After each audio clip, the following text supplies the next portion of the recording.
This program is designed for the employees of Healthfleet Ambulance, medical transportation safety. Today we will cover why it is important to be safe. We will review several case studies. We will discuss risk management. We will talk about distracted driving, Paratransit Van Operations, patient handling, and review the proficiency operator evaluations that will occur at a later date. Why are we here? Most of the things we do right. When things go wrong, there's usually a reason why. This is a statement made by a well-known risk management consultant named Gordon Graham. We have to understand the impact of the decisions that we make every day. Several case studies show that when you do not follow your procedures, things can happen that have major impacts, where people get injured. This is an example of a lawsuit that seeks $14 million after a wheelchair-bound student falls on a school bus. These case studies show that an ambulance firm was ordered to pay $1.5 million in a wrongful death suit. A report also finds human error as a cause of a woman falling from an ambulance. Additionally, medical transportation drivers criminally charged after he fails to restrain the wheelchair patient, and people dying in wheelchair van crashes. These are real issues that occur all over the United States. Why is this important? It is important to understand, as an example, that the Quick and Easy Medical Transportation Company showed that 60% of their incidents that required an investigation or a loss are related to patient handling and security issues. Yes, there are some vehicle-related issues, but this example from the company that has been developed shows that patient handling is an extremely important thing to be concerned about. When we talk about the common threads for risk management, there's always that uncertainty that when we are involved in working with a patient, when we're driving, there's that potential for harm, that potential for loss. There's a probability that something negative will occur. The purpose of this program and the purpose of what you do every day is to understand the importance of safety. It must be integrated in all aspects of patient care, transportation, training, and supervision. We have to manage risk. We have to understand what we do. Looking at the philosophy about safety, in risk management, our goal is to strive to minimize the adverse effects of accidental losses. When we look at risk control, there are several parts of risk control. Number one is identifying. Number two is awareness. Number three is communicating, having a motivation on why we need to control risk, and then providing training for our employees so that risk can be minimized. Now, I know all of you, when you're out on the street, when you're moving patients, there is a chance for something to happen. We've identified clearly that you have the chance to do this, and there has been incidents in the past. Our attempt to increase your awareness through this program and communicating this program will hopefully motivate you to become hypersensitive to the fact that something can happen, even if you have been doing this for many years and you've had no incidents. We have to define safety and why it is important. You have to understand that it's important for our customers. They expect us to get us to our appointment on time. They expect us to do it safely. And looking at yourselves, look at your career. You don't want to be injured in moving a patient. You don't want to have a situation occur where you could be liable for an injury. And then looking at the health of the company, and looking at our company and making sure that we want to reduce our losses so there is no adverse effects. So you have to define safety in everything you do and look at it and think of it as a hugely important part of our operation. So let's start talking about distracted driving and the concept of a sterile cab.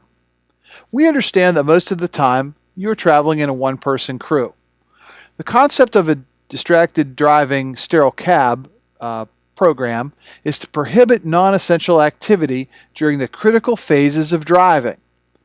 Those critical phases include driving, backing, loading and unloading our customers.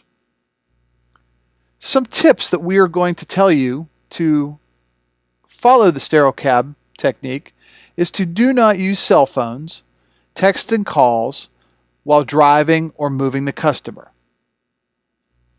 Next is set directions before leaving or pull over to a safe spot to adjust. This is when you use Waze or Google Maps. If someone calls you, let the calls go to voicemail, then make a call back from a safe location.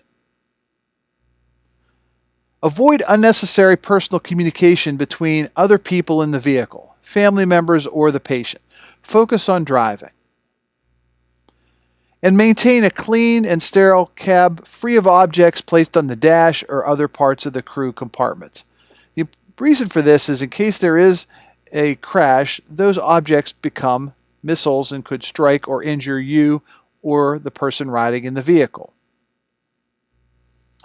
In regards to paratransit operations and safety, the following procedures and requirements have been identified by our organization in what's called a risk communique.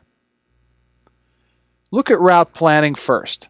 Think about the client comfort and safety. Think about the roadways. Watch your acceleration and deceleration.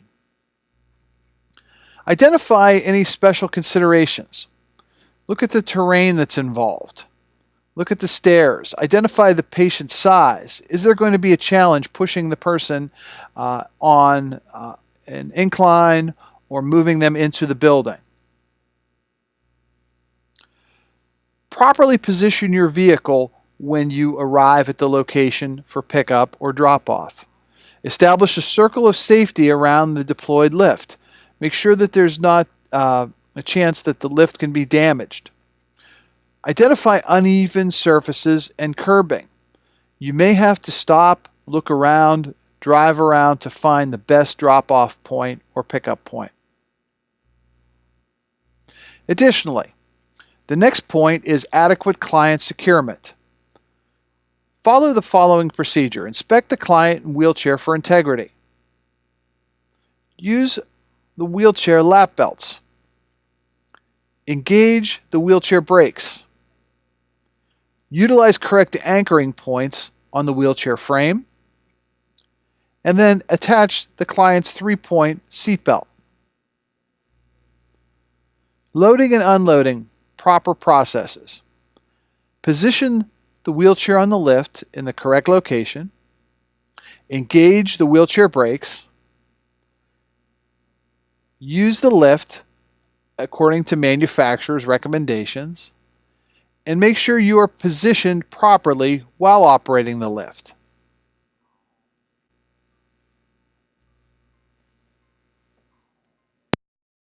As paratransit drivers, our clients count on us to help their day go smoother. For us, their safety is a priority. Because many of our clients use a wheelchair, we need to consider the safety procedures required for loading, securing, and unloading wheelchair passengers.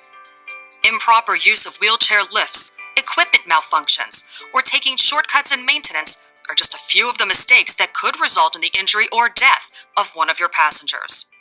Today, we're going to review the key elements of wheelchair passenger safety, including the inspection of your vehicle and wheelchair safety equipment, assisting your client to and from their location in the vehicle, safe loading techniques, and client securement. Let's get started.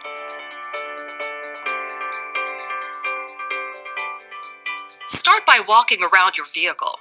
Use your company's inspection checklist as a guide. If they don't have one, use the sample checklist provided by Gladfelter. During the walk-around, look for proper tire inflation, working lights, and any damaged or missing parts. Next, move inside the vehicle to inspect the wheelchair securement devices. As you inspect the securement belt, what is the condition of the strap? Is it fraying? Are there tears or contamination? Next, examine the S-hooks or J-hooks to make sure they aren't bent or cracked. Also, test the buckles and ratchets to see that they work properly. Finally, inspect the securement points. Are they too worn or damaged? Are they heavily rusted? Do they need to be cleaned? Dirt and debris in the open tracks can interfere with your ability to secure and adjust the straps. Check for safety items such as traffic cones, a fire extinguisher, flares or reflectors, traffic safety vests, spill kits, web belt cutters, and a first aid kit. Lastly, make sure the vehicle is stocked with passenger comfort items like umbrellas, ponchos, and blankets. Now it's time to inspect the wheelchair lift. Follow the same steps you used when using the lift for a client. First, place your traffic safety cones at the outside corners of the vehicle. They should line up with a deployed lift.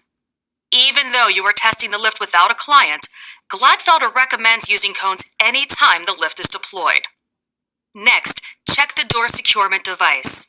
This could be a strap or an installed door restraint. Securing the doors is critical for safety.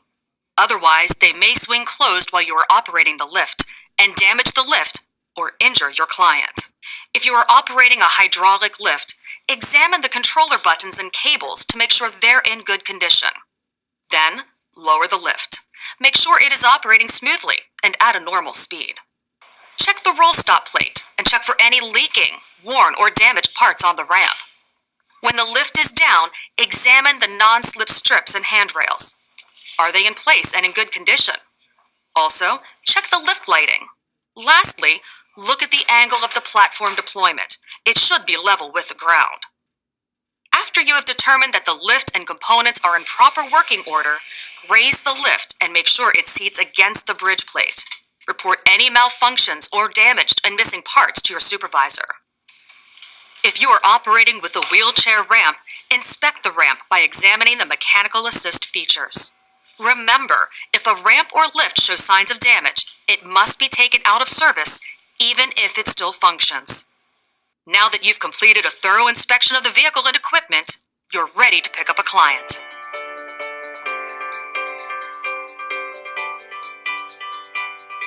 Whether you're picking up your client at a private residence, nursing home, or a medical facility, identify the best spot to complete the pickup. Consider the walking surfaces, elevation changes, and both pedestrian and vehicle traffic when choosing a place to park. Once you make contact with your client, be sure to clearly communicate where you are taking them and why. Do a brief inspection of the client's wheelchair.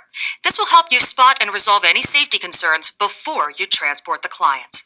Newer wheelchairs may have a sticker attached to the frame that reads WC4. This sticker means that the wheelchair has been tested and meets RENSA standards. So what should you look for when inspecting the client's wheelchair? Check for tears in the seat panels and make sure it has foot and arm rests. Ensure it rolls freely and has functioning brakes. Hand grips should be securely attached and a lap belt must be present and functioning. And if it is a motorized wheelchair, it should have factory-installed anchor points. If you feel the wheelchair is not safe, move the client to a company wheelchair or follow company policy for refusing transport. It is also important to determine if you need assistance in moving the client. Is the client overweight? Do they have a cast or back brace? If the client has an altered mental status such as dementia, are they aggressive or combative? If you require assistance, only accept help from trained professionals. Never make use of family members or friends to assist in moving the client. Secure the client in the chair with a lap belt and assure footrests are in place. Secure any loose clothing or jewelry that could get tangled in the wheelchair. Be careful not to disturb or interfere with catheters, ports, colostomies, or other surgically installed devices. If the chair appears to be safe, you can start moving the client to your vehicle. As you move, be aware of elevation changes. Try not to move a wheelchair over more than one elevation change at a location. For example, only one step or one curb. Stairs present a real hazard for wheelchairs. Due to the size of the rear wheels on a standard wheelchair, the wheels may not come into full contact with the stair tread. This is a dangerous condition as the wheelchair can easily get away from you if it only contacts the front edge or nose of the stairs. If the client must be moved over more than one elevation change, Use a stair chair or other equipment designed for that purpose to get the client to a level surface. When you've reached your vehicle, find a level spot and set the wheelchair brakes. As you start the process of preparing the lift, keep the wheelchair in your field of vision at all times.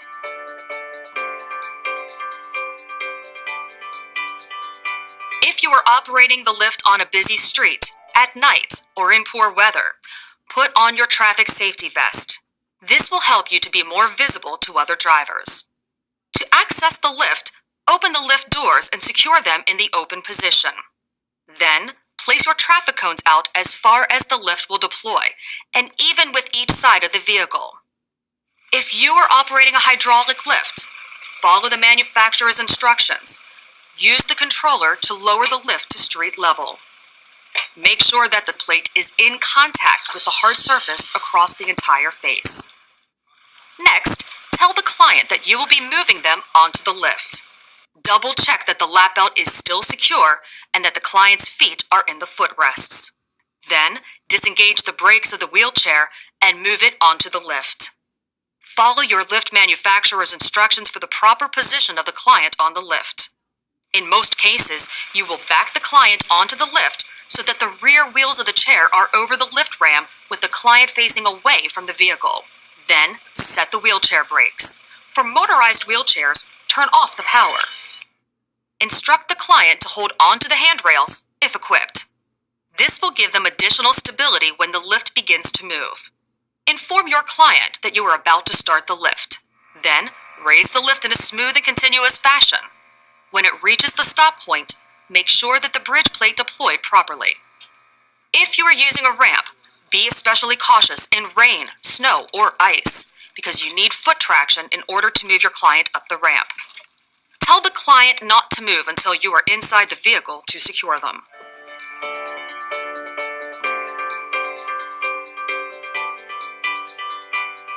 Client securement is one of the most critical steps of the job because it keeps your client safely in place while the vehicle is moving. Research conducted by the Department of Veterans Affairs reveals that wheelchair passengers face an increased risk of injury or death when the wheelchair isn't properly secured. Every paratransit vehicle is different, and so is the securement system. Be sure to always follow your manufacturer's instructions. If you have any questions regarding the proper use of the securement system in your vehicle, contact your supervisor immediately. Now let's take a closer look at the process for client securement. As you move the client into the vehicle, hold the hand grip with one hand while you disengage the brake with the other. Pull the wheelchair into the vehicle until it clears the bridge plate. Then, turn the client around so that they are facing forward. Motorized chairs should be moved manually both onto and off the lift when the lift is not at ground level. Position the wheelchair so that the tie-down straps may be attached. Make sure that the wheelchair is centered so the straps attach evenly. Finally, set the brake and recheck the client's lap belt. Attach the rear tie-down straps first. Attach the end of the strap in the locking channel or floor plates. Extend the strap and attach it to the wheelchair frame. Never attach the strap to the wheels or any movable part. Lastly, tighten the straps on each side evenly. Repeat this process with the front straps.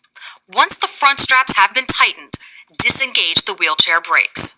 Grasp the wheelchair handles and gently move the chair from side to side. There should be minimal movement. Check to make sure none of the straps cross over each other or rest on any part of the wheelchair. This could allow the wheelchair to move during transport.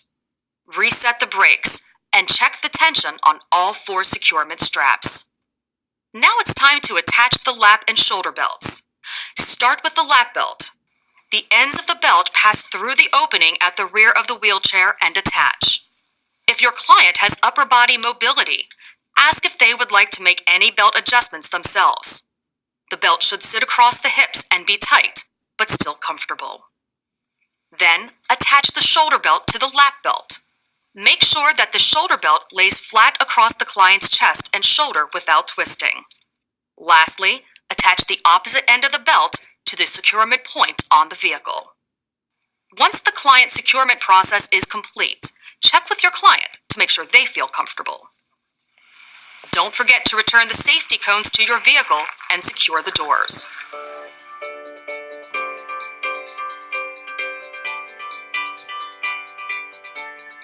Today we reviewed the steps to help assure the safe transportation of clients with wheelchairs.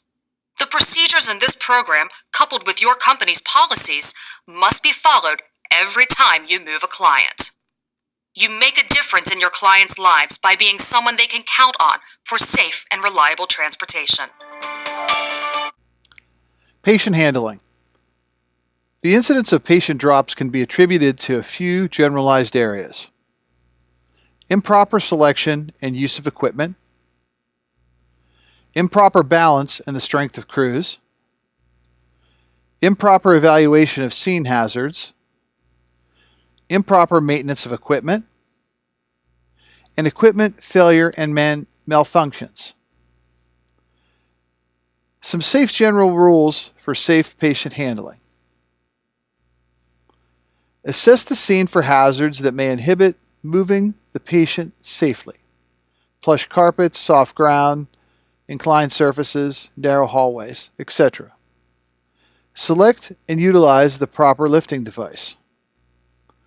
Know the weights you're about to lift. Ask the patient's weight if you could add the weight to the equipment. Know the physical abilities and limitations of those of you and your partner. Attempt to apply your physical abilities to your partners in the situation. Use proper lifting techniques and keep your weight close to your body.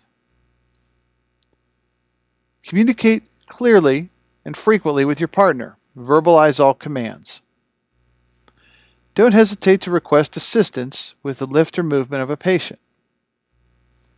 At this time, we will evaluate individual proficiency with the following checklist: conclusion and tips for success.